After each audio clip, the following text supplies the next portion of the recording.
Heide Park is one of the largest parks in Germany, and this year saw the reopening of the gigantic wooden coaster, Colossos. So today I'm at Heide Park in Germany, and I've been riding the newly refurbished version of Colossos. I've had two rides so far, one close to the back and one in the front seat. The front seat ride was definitely better, but I do think it's taking a bit of time to warm up.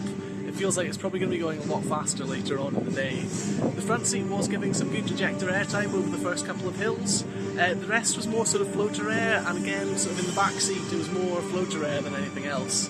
It's a nice new theme to the ride though, particularly with this new monster thing that they've got going on, as I'm sure you're about to see.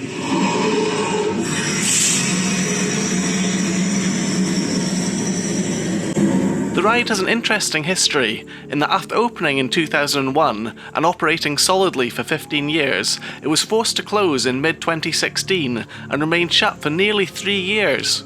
During this time, the fate of the ride was uncertain, as returning the ride to operation was going to be a big investment for the park, costing over €10 million, a significant amount that could pay for a brand new attraction, and for some time it was unclear if the ride would be removed or converted into something else, with rumours of it even getting the RMC treatment. But thankfully, the park decided to go ahead with a refurbishment instead.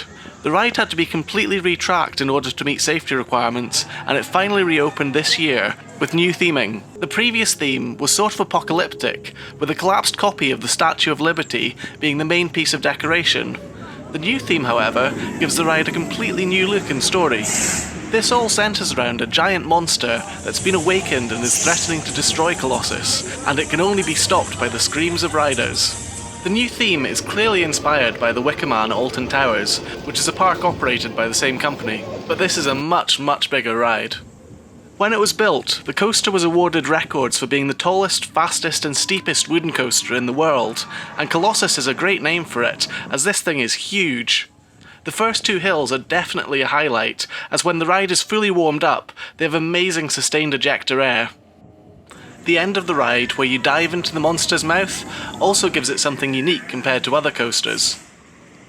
It was the first of a new generation of prefabricated wooden coasters built by Intamin, and it utilised new construction techniques to give a much smoother ride than traditional wooden coasters. There are only 3 other similar coasters in existence: Boulder at Leesburg in Sweden, El Toro at Six Flags Great Adventure in America, and T-Express at Everland in South Korea, all of which are some of my favourite wooden coasters. The new theming of Colossus though does give it a bit more character than the other ones, but I still think El Toro is my favourite one. The ride station has also been rethemed this year and looks great, although one thing I miss about the old version of the ride is the soundtrack. Fortunately, I discovered that you could still experience it by riding the monorail that gives a tour of the park. The new version just sounds like generic sinister music and is pretty forgettable, whereas the old one sounded much more impressive with a majestic, awe-inspiring, epic orchestral track. Being able to listen to the original soundtrack on the monorail was a nice surprise though. The monorail follows a loop around the lake in the centre of the park and offers some great views of the park's other signature coasters, Flug der Damen, Big Loop and Kraker.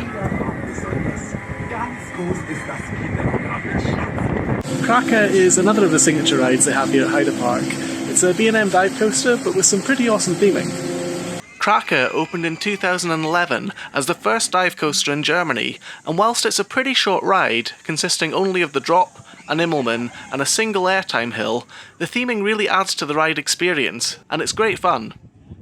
It's one of the smaller dive coasters, especially when compared to the likes of Griffon and SheiKra, but just like the others, it has a hold brake at the top that builds up the tension as you look over the edge at the vertical drop leading into the monster's mouth. After the drop, there's a splashdown which gives a great visual effect and can soak anyone watching the ride if they're stood in the wrong place. Interestingly, when Kraker was first built, it didn't actually have all the theming that's attached to it just now. As you can see, there's this big ship with a sort of, kraken in it that eats you as you dive into it. When it was first built, they didn't actually have that, but that was the sort of theme they used when doing the initial advertisements and sort of merchandise for it. So people were a bit disappointed when they first rode it and didn't find that it had this awesome monster you dive into. So in the off-season after the opening, they actually built this structure. I think it makes a big difference to the ride, and it was a great addition to the park. As well as Kraker, the park also has one of my favourite bobsled coasters.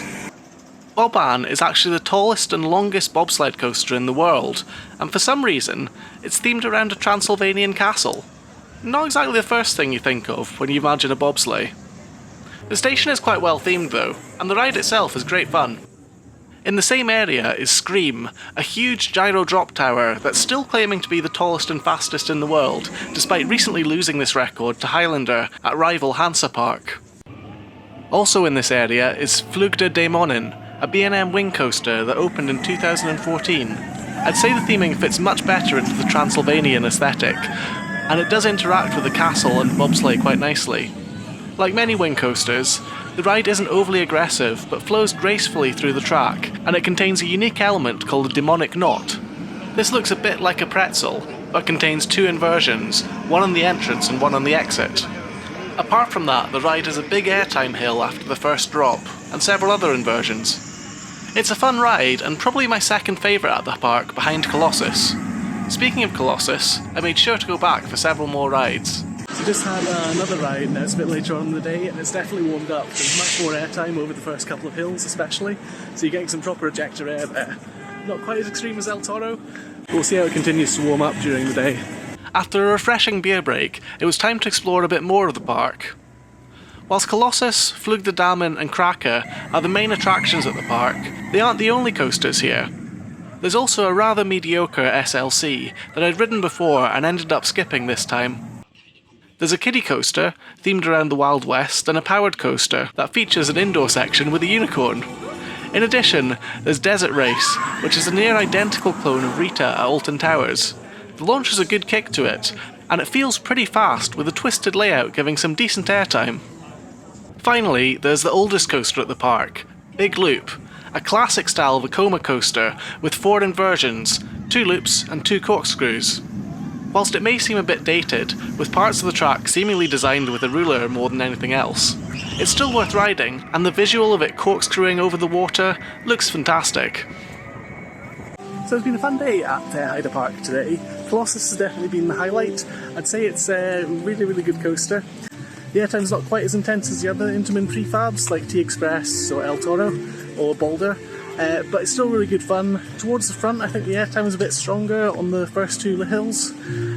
Towards the end there is a bit of a trim on the helix, which kills a bit of the speed, and I think if that was gone it would probably be a bit better, because the last few hills you'd probably get a bit more ejector airtime rather than floater airtime that you get. The new theming looks really cool though. Overall, I had a great time at Heide Park. Colossus is one of the best wooden roller coasters in Europe, and the park's other coasters make for a great day of fun. It may be a while till the park adds another coaster, as the cost to restore Colossus was pretty expensive, but hopefully it will get something good in the not too distant future. The next park I was to visit on this trip would be Heide Park, home to 2 amazing coasters, Karnan and Flug von Novgorod, as well as the brand new and incredibly tall drop tower, Highlander. Be sure to subscribe and stay notified for more episodes from me. Thanks so much for watching, and I'll see you again in another video very soon.